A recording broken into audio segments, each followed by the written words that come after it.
Nyikwa Ramogi ochopo saa chiele wang'e mane seche mokele chenro marwa mar ICHWELO weche manyien mosebedo katimore Nairobi ka buore to gi kuonde mauntiere bende. An nyinga Trevor Ombija jandingo panga jonyakach dendo nombija taya nyakwar guoko cha pesa. Bang'e to bro go mbaka gi engineer ICHWELO ene jatelo mochung'ne duol mochung'ne gedo kata National Construction Authority. Wabro winja ne kuome ni to ang'ome miyo udi ruombore piny kaka sani manjo ruombore piny ni osenego ji adek pod jomoko be pod imanyo.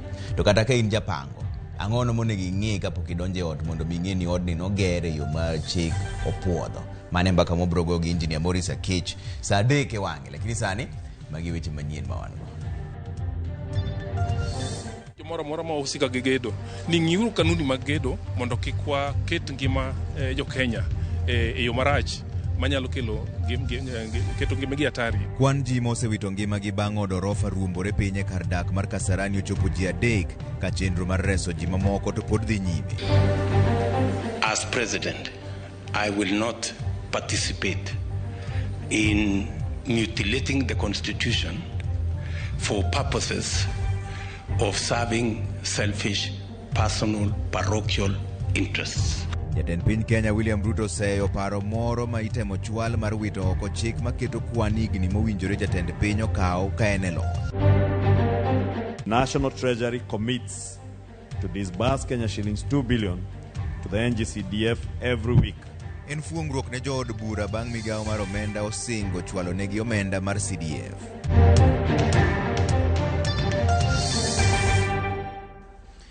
Machigni uro nyikwa Ramogi jaloko marwa en Belinda Dhiambo Nyargi. Mochaka negi weche manyien ni ikruok ne yiero jotelo madhi chung' e lo Kenya e od bura mar pinje Afrika ma ugwe kata IALA koro nie tielo mogik. Jogo mowal gi duond buche mopogore opogore ne odhi nyime gi sero ombulu kuom jood bura ka jatend piny Kenya William Ruto to bende ne obago romo gi jood bura mag UDA. Chris Owino nigi ler mar wachni. E odiochieng' mogik mar sero ombulu e od bura, jogo man kod gombo mar bedo jood bura e od bura mar pinje mag Afrika ma ugwe IALA okaso campaigns magi. Riwruok mar Kenya Kwanza e bwo telo mar jatend piny Dr. William Ruto oromo kendo puodho nyinge 5. Nyinge mane UDA owalo ne gin seneta machon ma Mombasa Hassan Omar, jood bura machon mar kaunti ma Nandi Zipporah Kering, seneta machon Mogwel Falmada Amin, David Ole Sankok kod jagoro machon mar duond bura mar URP Fred Muteti. Kata kamano, jotelo mawuok e masawa mar Kenya ok mor kod list makamano e gino magiwacho ni obol gi tenge. Kwa hakika wale wamechaguliwa wote 5 kutoka kwa Kenya Kwanza, hata hakuna moja wa milima. Mheshimiwa Kiringo alienda, Mheshimiwa kijana kulikuwa na Karaho, kitu kama hiyo, hata yeye hakuchaguliwa. So lazima tupate at least kutoka kwa Kenya Kwanza na hata kutoka kwa Azimio tupate mtu ya Mountain. Hiyo ni muhimu sana. Nyaka eseche mawadhi e amo pod romo mopogore opogore ne dhi nyime kind jood bura mawuok masawa e chenro mar gwelo achiel kuomgi. Kuna malalamishi hapa na pale ya kwamba watu wa Northeastern wamepata mtu wao, watu wa Rift Valley wako na mtu yao, watu wa Coast wako na mtu yao, lakini kukawa mambo watu wa Mlima wasema mtu wao alikuwa Bwana Karobia na pia hakuchaguliwa, na pia mbunge wa kutoka upande wa kule pande ya Meru pia hakuchaguliwa, na ikawa sasa wanajadiliana kuone vile mambo kesho inaweza endelea. Romo mokwongo otimore e apisi mar jalup jatend piny Rigathi Gachagua mar chwalo ng'ur margi thuolo machuok bang' romo ma otelne kod jatend piny William Ruto e kar jot maduong' mar piny owacho. Kwa hivyo naweza sema kwa wakati huu majadiliano inaendelea kwa sababu watu wa Mlima wanasema wao walichangia pakubwa sana katika serikali ambayo inaongoza, na kwa hivyo lazima wawe kwa mstari ya kwanza. Kama mambo ya viti lazima pia wafikiriwe zaidi. Kisera mar ombulu oka uchung' mar gwenge mopogore opogore ma ok mar duond bura. Jo od bura ma Kenya Kwanza kod Azimio la Umoja mawuok e gwenge makadho wadh Nam Chumbi oriwore kanyakla e tok Suleiman Shabal, Hassan Omar kod Fatuma Gedi. Piny Kenya nigi thuolo 9 e od bura mar IALA ka UDA dhi chwalo jo od bura 5 ka Azimio to dhi kawo jood bura 4. Moko kuom nyinge ma Azimio ochwalo e od bura gin Winnie Odinga, Kennedy Kalonzo, Suleiman Shabal, Kanini Kega, Fatuma Gedi kod Jeremiah Kioni e kind mamoko. Kwan mag Azimio la umoja, ODM owinjore oyud lemo 2, Jubilee kod Wiper to yudo lemo 1 moro ka moro. Wenge duto koro dhi ng'iyo od bura odiochieng' makiny e kinde ma jood bura dhi goyo ombulu mar yiero jood bura 9 madhi chung'ne piny Kenya e od bura mar pinje mag Afrika ma ugwe ICHWELO. Mabiro kata doko ni jood bura mag gwenge mag masawa mag duond bura mar UDA ok mor kod list mar ICHWELO ma ogol kod duond burano. Chris Owino, Ramogi TV, Parliament Building, Nairobi.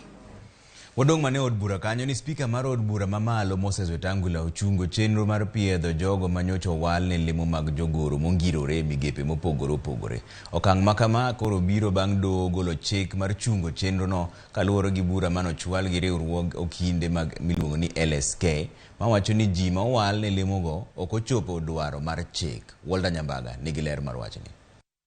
Spika mar od bura mamalo Moses Masika Wetangula ng'oko chenro mar piedho jogoro mongirore mag migepe mosebedo kadhi nyime kuom thuolo mar ndalo 2. E barua mane ochwe kogno kod Moses Masika Wetangula okoni chenro mar piedho jogoro mongirore biro chung' nyaka chiw ler kendo kamiti mag od bura bende kik dhi nyime kod tije mora mora mamulo chenro go kendo kamiti mane osetieko dayo dho jok mamoko kik dhi nyime kod loso lipot mipedhe nyim od bura. Wetangula ochiko od bura mondo rang malach ng'eto mar dono. Wetangula otimo ma bang' do mamalo golo ng'eto mar ng'oko chenro mar piedho jogoro mongirore. Barua manyochoye kogno kod jang'ad buche Nzioki wa Kamau okoni mondo chung chenro mar piedho listi mag ji 51 madwaro lemo mag jogoro mongirore.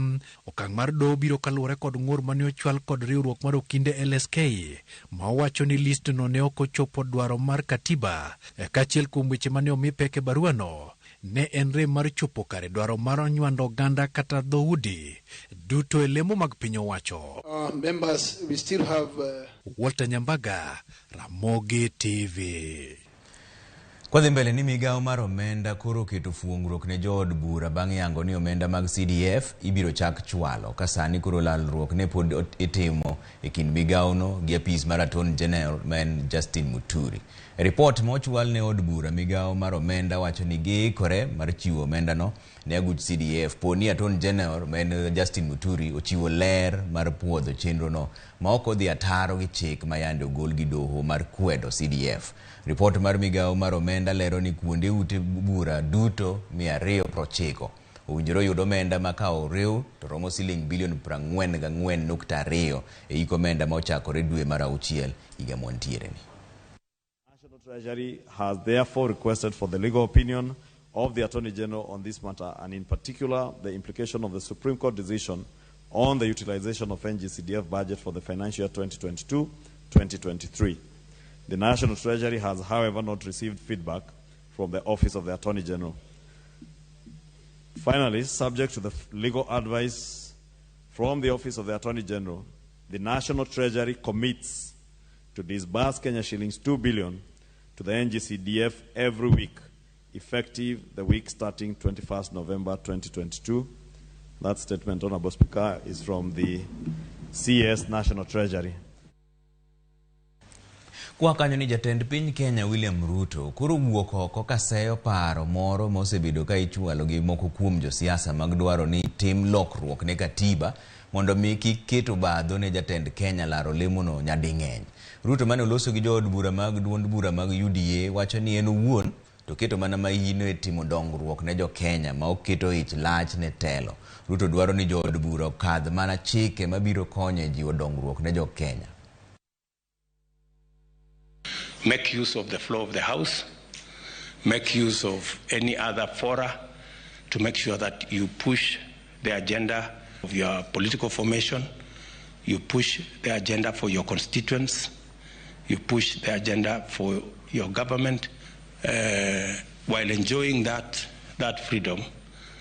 And I will not ask anybody not to say whatever they want to say. But on matters changing the Constitution, I want to tell you that the discussion on changing the constitution for parochial, selfish, personal matters is no space to go.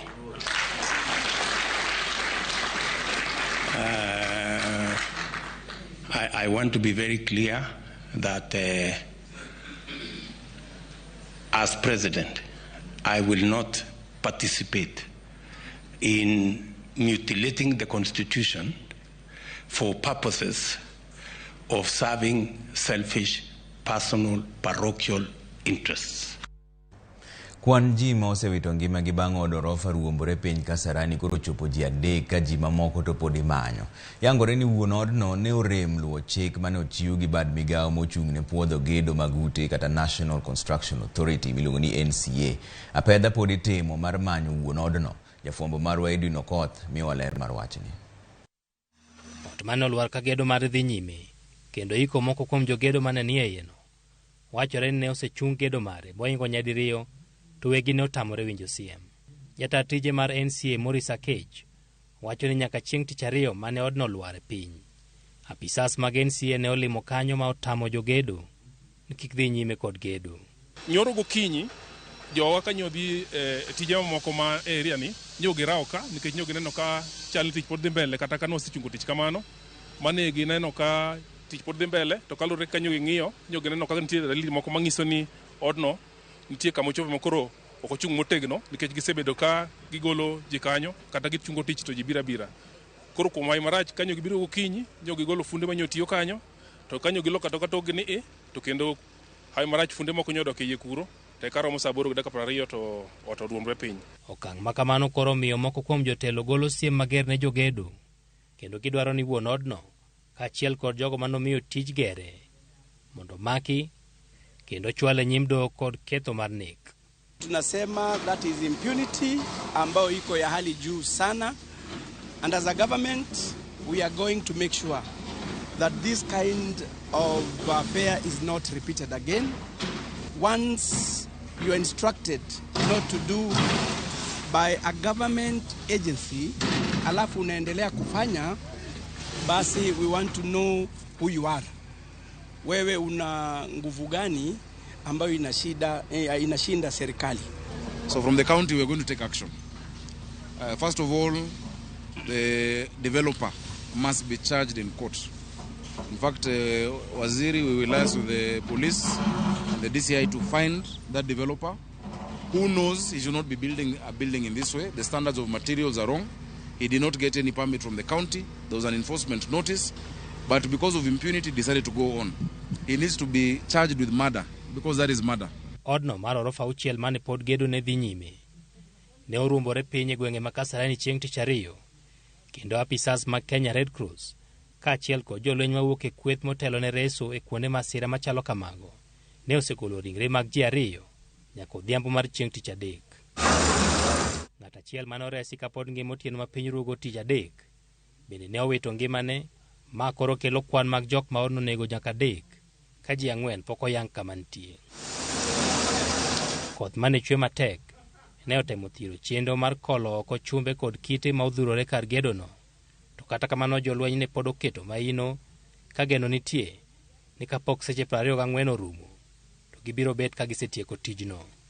Ma en ot mar 2 ruombore e boma ma Nairobi e thuolo matin ne jumbe 2 bang' ot moro lwar e gwenge Matasia. NCA wacho ni nonro margi ni kod ranyisi marach ewi kaka gedo itimo e tok chik. Kuom ute 10 mwacheko, ute 3 kuomgi nigi kasoro 1 kata 2 ma ok luw chike mwadwaro. Koro ute 7 kata 70% atamalo 70 to ni kare. Tend County ma Nairobi, NCA kaachiel kod obila bende koro osechaka pedha mager mageto jogo ma osemisiem mondo chung gedo to pod dhi nyime tok chik. Edwin Okoth, Ramogi TV, Nairobi. Wach marach ahinya. Kwa kanyo ni obila koro chako timo apedha mar manyo jonjore kata jokuoge masando jopiny e bombe mopogore pacho kaendi. Apedha no obila osemako achije buora koriwo koda kamago manitudo gi nek mar rawera mayande onegi e kar dak mar Ridgeways dwe mokalo. Wycliffe Oko nigi ler mar wachni.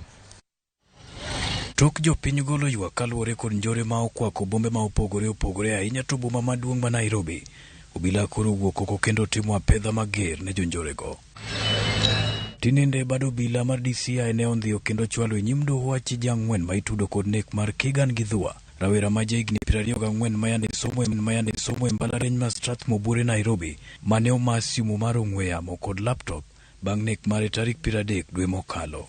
Okwach kich ne oyango e mbui mare mar Twitter ni apedhano ne ochakore alwora mar River Road kama ne gindhiye achich mokwongo kama moko adek to ne oduogo maki alwora ma Githurai Buore Nairobi. Doho ma Makadara ogolo chik mondo ilorne achijego kuom kinde maromo ndalo 14 mar chiwo thuolo mar timo apedha ne jonjore mamoko ma jokanyo e kwethno.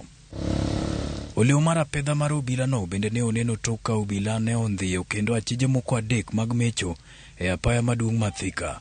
Achijego ma oyangi kaka Vincent Ndiritu, Kelvin Maina kod Daniel Mwangi ne oriko ringo gi apiko mar namba andike KMFG 511T motelo ne neko margi. Obila ne oyudogi kod pendni, ojiko kod chuma mabitho tok chungogi e kinde apedhano ka jariemb apikono be ne onge kod lesen mar riembo. Achijego ochan chwal e nyim doho mar Makadara tarik 16 dweni mar donjonegi kod keth. Apedhano timore ndalo manok tok jatend migawo mar arita Kithure Kindiki golo chik ne obila mondo ochak apedha mager ne jonjore mar rocho arita e bombe ma opogore opogore pachoka. Leo na kuendelea mbele tutaweza kufika katika hiyo maeneo ili tuweze kupambana na magaidi ambao wanaendelea kuhatarisha maisha ya watu na kuwaibia mali yao. Weekly Foko, Ramogi TV. Nonro mar bero mar timne ringre nyadendi Nene Mudhoni manyocha okwany konegi e kar dak mar Lang'ata oyango ni nyocha tho kaluwore gi hinyruok e obwongone. Nonro bende koro yango ni nyocha ogoye nyading'eny kendo ma ochwoye gi gima beth. Jafwambo marwa Mabeti Juma ne ochopo e kar timo bero ma Montezuma kendo miwa ler mar wachni. Nonro mar yango adieri e wi nek mar nyadendi Nene Mudhoni ne ochopo nyaka e kar kano ringre mar Montezuma kama ne otime bero ne ringre. Nonro mar bero ofwenyo ni Naneo manyocha okwany kotho e od osiepne mawuoyi nyocha oyudo hinyruok e obwongone to kod hinyruok e dende. Anyuola mar Mudhoni temo paro ndache chakre nyocha owuok e dalagi chieng' tich abich juma mokalo ka odhi limo osiepne e kar dak ma Lang'ata Buore Nairobi. Grace Muturi en min mare. On Saturday in the morning when I called her phone was unanswered. It was off. So I thought probably maybe she decided to go out after I dropped her and maybe she's still asleep. So I said, let me go to work and maybe when I come back, or when she wakes up, she will call me, which she didn't. So in the evening, I tried again. Her phone was unanswered. It was still off. So I let it go until on that Saturday is now when she called me at about 2:30. So I picked the phone. And I saw it was her number. I picked the phone, I said, hello, but there was nobody speaking. Menyo mare nyocha ochuotero mingi, nyaka e od jagono ma osebedo osiep nyare kuom higa achiel. Kanyo ema ne orome gi buok. I was almost now knowing exactly what could have happened. So one policeman told me, would you like to sit? I said, yeah. So he opened his car. I sat in the car. So they told me, just cool down a little. Who are you? So I told them, I'm the mother to the girl who comes here. What is her name? I told them she's called Naneo. So one of them happened to be a Maasai. So he asked me, are you Maasai? I said, yes. So he started speaking to me in Kimasai. So he told me, okay, it is like this, ma'am. Your daughter has been murdered. And the guy who has murdered her is at large. Obila ma Lang'ata ne osechopo mar timo nonro e wi nek mar Mudhoni ka lipot mar obila wacho ni ne en gi hinyruok e wiye gi dende. Remo benye nyocha omienore e korot kendo chalo kagima ne gin gi ywaruok kapok onege. And unfortunately, our guy was no more. Mudhoni was not there, and the blood was spilled all over the walls, and she looked very uncomfortable. She looked very bad, and she was laying there on the couch. Familia mar Mudhoni odong' mana gi muodo lak gi ang'e ka gifwenyono ni Mudhoni gi Mbugua ok osebedo gi winjruok e kindgi. It has not been a very steady relationship, and I have tried severally to discourage her. Several times I have tried to discourage her, but I don't know how she keeps going back. So every time she goes, they fight. There's one time she came and she had a red eye. So I asked her, what is wrong with your eye? And she said some shampoo entered her eye. You know, it was a lie. So this same lady I called yesterday told me, Ma'am, has Naneu ever told you that this boy beats her? Betty Juma, Ramogi TV. Waya ne weche ma hinyo chuny go wacho weche ma opogore kaendi ni jopiny koro golo pachgi ewi chike moketi mondo taa chenro mar chiwo hola mar agulu mar Hustler Fund. Chik matamo jopiny ka hola mohewo siling 50,000 en mano machal ka gima koro okomoro ng'eny oganda manyocha geno ni gibiro yudo pesa moro mabet berberie. Walter Nyambaga nigi ler mar wachni. Bang' tend Kenya Kwanza ketayanga ni piny owacho mare dhi chwalo omenda mar jolo jogo ma yuto gi ni piny kod omenda mar Hustler Fund. Pesa magulu mare mar hola mage idhi yaw tarik 30 dweni kakoro yangore ni idhi chiwe bwo chike kachiel kuom chikego en neno ni hola matin mogik ichiwo maromo siling 500 eka hola maduong' mogik ibiro dhi chiwe siling 50,000. Mano ka irango nyalo mar jakaw hola e duoko holano. Nyinyo ma idhi juogi holano en mar 8%. Okang' mar keto chike kwan mar omenda mowinjore jopiny ohol, jopiny manigi dwaro mar kawo hola medo golo pachgi e kaunti ma Kisumu. Moko ywak ni helano koro nok mohewo dwaro margi. Hustler Fund mogol 50,000 ok nyal romo nikech sani an auso oduma, bech oduma oidho. Koro ka president wanyalo faulu maber. Ne wageno ni Hustler Fund idhi miwa pesa maber manyalo konyowa loko ohala. To ka koro wawinjo wach mar siling 5,000 ni, siling 500 ni chakogo, onge gima siling 500 nyalo konyogo kata mana jabul oduma. Kaka wan e group moro mar loso recycling. Koro komiwa 50,000 no, 50,000 no nyaromo wakata medo products kata ko akawe loan. Kwayo wani omedwa kata giko chopo nyalo chopo 100, wachake gi 50 to kata to 200. Kiwango mokete godo eman piny ahinya kalure gi maisha mantiere kata ma wasani japiny neno. Piny oidho matek, gimoro amora oidho matek, mafuta ni malo, weche mag dak kendo ni malo. E kaunti ma Migori, gedwaro ne jatend piny William Ruto yar malacho omenda no. Akwayo mondo pesani kapok ochiwe to ng'i jopur asa pesani ochak gi jopur man piny kabisa. Yo mikawego kapok gikele ni kamano to Hustler Fund ni biro chopo ni orem mane lwet jok mamoko mani malo kata jok mamoko manitiere town gibiye rural gibiye gweng'. Wabro duoko pesa no ero kele akela koseng'e ohala mitimo gi kaka itime odhi donjo kare wadhi tiyo gi pesa ne yo makare wadhi duoke nikech wang'eyo ni en loan. E boma ma Nairobi e paro mopogore mag weg magawa kod johanda swekra kanyakla kod kuonde luoko nyamburko ni kod paro ne piny owacho. Hiyo pesa kwangu mimi ni pesa ingine kidogo sana, whereby hakuna biashara unaweza anzisha na 50,000. Hata sukuma peke yake sioni unaweza fanya biashara sukuma na 50,000. Mmoja labda ya kulipa tu rent na kufanya chakula wiki moja ama wiki mbili. Sisi tulianza na pesa kidogo sana. Hata tukiapata mtu wa kutupatia 50,000 tungekuwa bali sana. Kama mimi sasa tuseme mali nachukua imiwa, nachukua nausa ndio naenda nalipa. Lakini nikipata 10,000 nitanunua yangu ndio sasa nishereza kimaisha. Kwa maoni yangu kwa hii pesa yenye president anapeana si mbaya, ni mzuri. Sababu unaweza kuwa unatafuta 10,000 ya kuinua kazi yako na ukose. Lakini ukipatiwa hii 50,000 ni mzuri sababu itakuinua. Kwanza kama umeingia kwa sako. Ujeriman kod siro nyomar chako ala pacho kakoro kwayo piny owacho mar Kenya Kwanza mondo yomedi omenda mar Hustler Fund. Kagi ywak ni omenda no, kata mana chudo mar osuru nyalo mwonyo te. Walter Nyambaga, Ramogi TV, Nairobi. Haya nyikora mugi wadhi yue moro matin koduogo to podwan gi chenro mag ohala gi weche mag tuke bende kaendi kodhi mabor ahinya.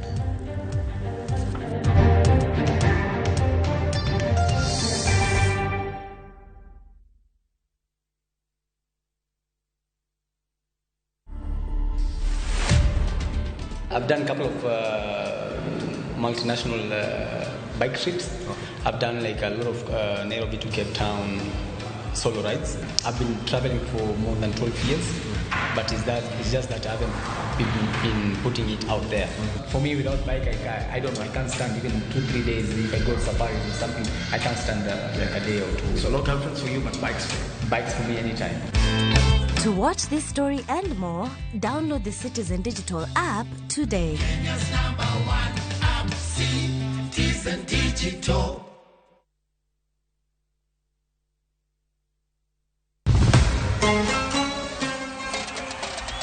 Qatar, Piny Kingi, Sheikh Tamim Hamad Al Thani. Timbe 32 rakore ka wengegi giketo e okombe adhula mar nyadhi e piny mangima. World Cup. Obiro bedo tim mar Brazil, France, kose achiel kuom pinje Afrika. En mabiro kelo okombe no kuom thuolo mokwongo. Adhula ogoyo tach. Kete mana e Kuku World Cup, wuok tich nyaka tich abich. Saa 7:30 odiechieng'. E Ramogi TV, Citizen Digital, to kod View Sasa.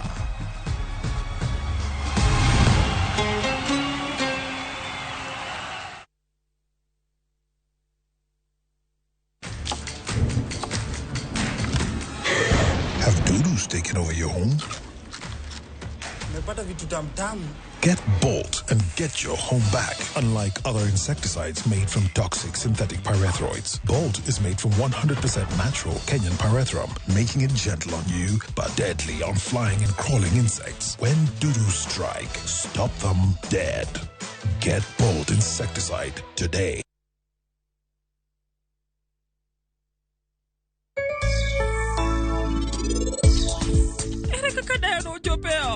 Abiro timra nade to kaponi gibiro fwenyo gimoro amora masebedo katimo koro wana biro timo ang'o? Gidwa kawo kidney mar Bihan mondo gimi John nyathigi.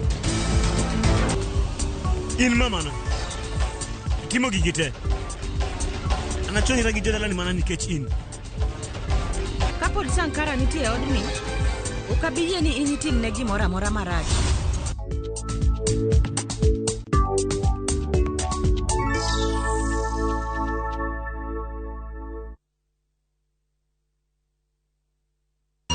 The Voice Africa Season 1 is finally here. Stand a chance of winning $100,000. Registration is now open. To register, visit www.thevoice.africa. Fill in the registration form. Submit a 1-minute video clip of yourself singing without any instrumentals. You need a valid Airtel line. Registration closes on Sunday, November 20th, 2022. Music, your passion. Africa, your stage. Connected by Airtel, the most affordable network. Welcome to Shabekila. Play Shabeki Virtuals on Shabeki.com for a chance to win huge cash prizes from low stakes. Jisetie stake na how much you want to win. Kuna penalty shootouts, defender and so many virtuals only on Shabeki.com. Shabekiland, the easiest virtuals in gaming. Not for persons under the age of 18. Betting can be addictive. Play responsibly. Shabeki.com is authorized and regulated by the BCLB license number 416. Shabeki.com.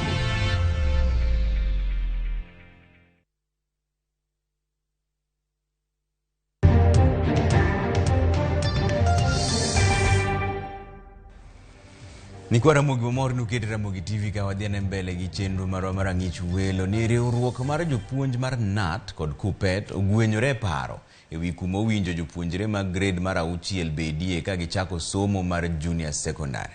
Riwruogego ne ochiwo pachgi e nyima put manyocho chuogi mondo mi onon chenro mar somo mar CBC. Judith Omondi miwa ler mar wachni. Paro ogwenyore kind riwruok mar NAT kod KUPPET ewi kuma jopuonjre mag grade mar 6 owinjo chom bang' tieko grade no. Riwruok mar NAT ochung' kar tiendgi ni jopuonjre go owinjo dongi e skund primar, ka riwruok mar KUPPET dwaro mondo jopuonjre go odhi nyime gidonjo e skunde sekondar. Ma ne gilero e kinde mane gichwalo paro margi e weche somo ne aput mane oyier kod jatend piny. The intention of KUPPET headquarters is that junior secondary school is a secondary school curriculum, and in that respect it is best placed in the secondary school. Secondary schools are already preparing to have them. Our primary schools do not have the necessary competencies and the infrastructure to do this. Because when you look at even the teachers in primary schools, majority of them may not teach the STEM subject, that's the science, technology, and the mathematics subjects. Junior secondary, that is grade 7, 8, and 9, should be domiciled in primary schools. I think that is one that should go out and take it as the major point of my, of our discussion here. If you so wish, let it hit the headlines and have facts. Our facts are there. Bende riwruok mar KUPPET ne okoni duol marango weche penj mapacho kai NEC nyaka ket chike makare wi kaka jopuonje nono penj mag jopuonjre mag CBC. Ma gikoni biro miyo jopuonje ok chuga marks ne jopuonjre. The Kenya National Examination Council must devolve its operations to guarantee quality, because 60% of the CBC assessment mode require assessment at the school level. And the fear that everyone has that teachers would cook marks cannot be taken lightly. We want quality assurance at the county or sub-county level, so that the assessment of the summative assessments, which takes 40%, can now be dealt with accordingly. KUPPET bende ne okwayo piny owacho mondo los yo mabiro neno ni omenda michwalo ne skunde mondo jiw somo mar jopuonjre omedi atamalo manyalo konyo jopuonjre. Kagikoni omenda michiwo sani nok mokalo. Education is a public good, and being a public good, we cannot subject it to more debate.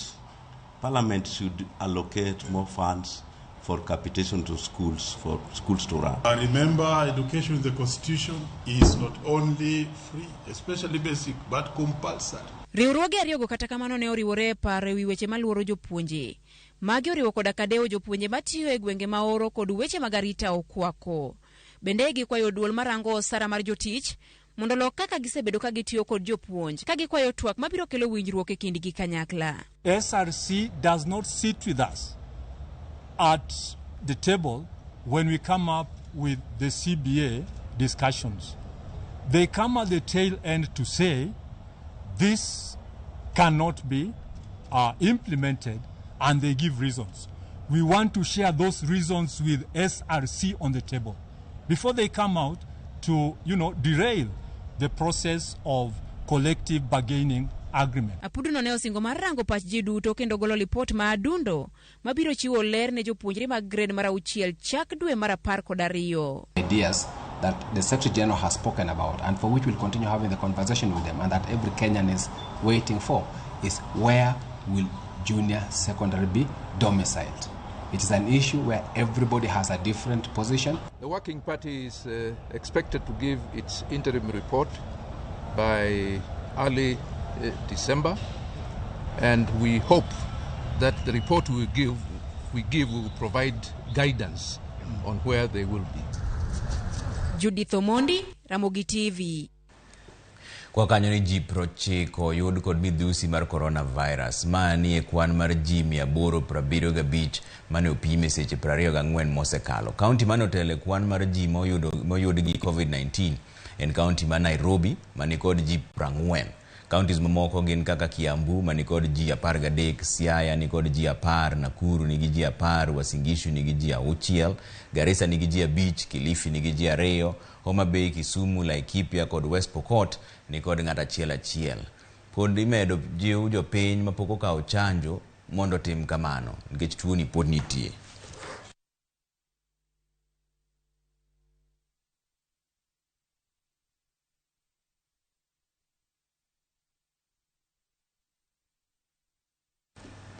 Kwa kanyo ni jokanyo mag riwruok makedo gi ratiro mag oganda okwedo meko mar rawera moro ma wachore ni nitiere kod kit chwech mopogore ma ong'ere kaka transgender. Obila ma Migori nyocho mako rawera no e gwenge mag Awendo wira ne kit rwakruok mare madok korka joma mine, to ka nonro mar gito lero ni onego beno rwakore kaka joma chuo. George Juma ni miwa ler mar wachni. E kinde ma ndalo ariyo mokalo, picha kaachiel kod video mar rawera moro mane omaki kod obila e gwego mag Awendo nikech kit rwakruok mare ne olandore e mbui.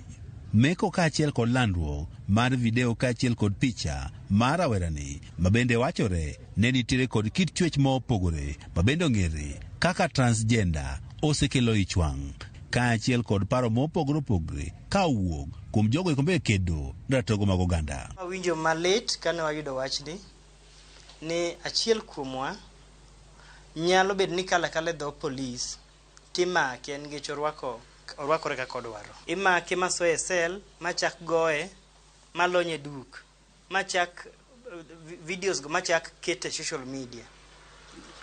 Wakwedo timno kabisa. Ni wacho ni cross dressing ovicha no kanya wacho ni transgender persons cross dress because kod dress kama that is gimaen the justice like Kenya citizen not as a transgender person. Jokanyogo marwego mag oganda mane obago ng'any mamuol e bomani ma Migori ne okwedo bila kuomeko mar rawerani kagiwacho ni ne orochi ratiro mare. One activist kod organizations in Kenya mo make sure ni jomotimo ne kamano go gin be gichule. Okinya timo ne dhano nyawadu kamano nikech gik kaka rwakre nikech kata mana kingi constitution mar rwakruok mar ng'ato mano choice mare. Walungo every partner manyalo come in to support the justice. Giwacho ni jogo mantie kod kit chwechni ma ong'ere kaka transgender bende chik mapacho kayo yango kendo ratichgi nyaka koro riti. Wan kaka the forum wakwedo tim marach mane polis otimo nikech polis ong'e gima nowinjore bene gitimo to gifail o gitimo gima ne gitimo.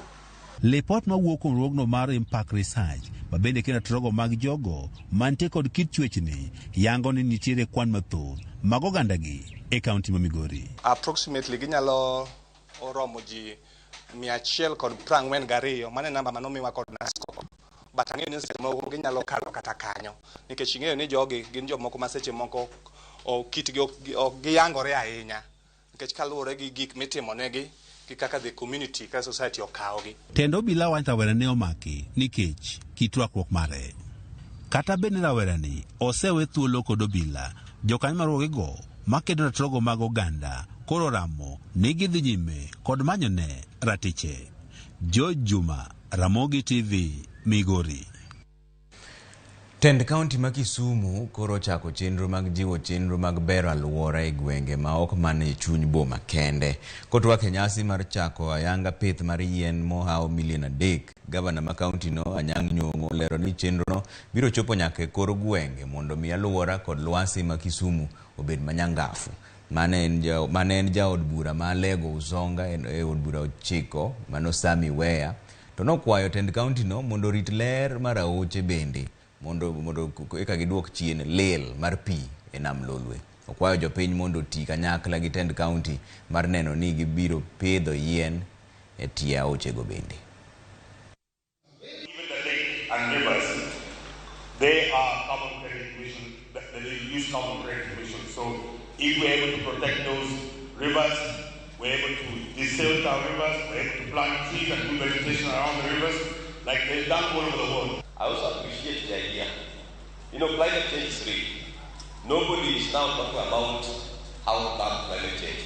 It is about resilience and adaptation. Those are the only two things that people are talking about. Because it is now real that it's with us. And mitigation and resilience are the things that we are talking about. Yeah. Wan kaka sirikal, wan ga administration modhi nyaka gweng. Wan gi moro ngi village council e gweng mwamiyo tich mar loso alwora maber mar piny, maneno loso weche mag pi, weche mag chiemo, weche mag health kata ngima mar dhano, to kendo weche mag neno ni yore matindo tindo donje gweng mondo ji kik bed gi shida kata ka ng'ato tuo to ok oyud yo maber moterogo e osiptal. Omiyo gigi wadwar ni jogo motelo ni administration mar Kisumu County e gweng mondo kaw matek ahinya mondo waduto kaka sirikal to gi jopiny wati kanyachiel mondo walos alwora mar piny maber. Kwa kanyo rodhia ne loka ni mane en jatend piny America Donald Trump koro lando ni odok laro kendo komno e yiero ma higa mar 2024. Trump osechwalo oboke mage ne duol ma ochung' ne yiero e piny America kotimo ikruok ne yiero no. Kane olose dalane, Trump wacho ni en kod lek mar loko chal mar Amerika. Trump ne oyier kaka jatend Amerika mar Beach, to kata kamano noduogo gole gi jatend pinyno masani men Joe Biden.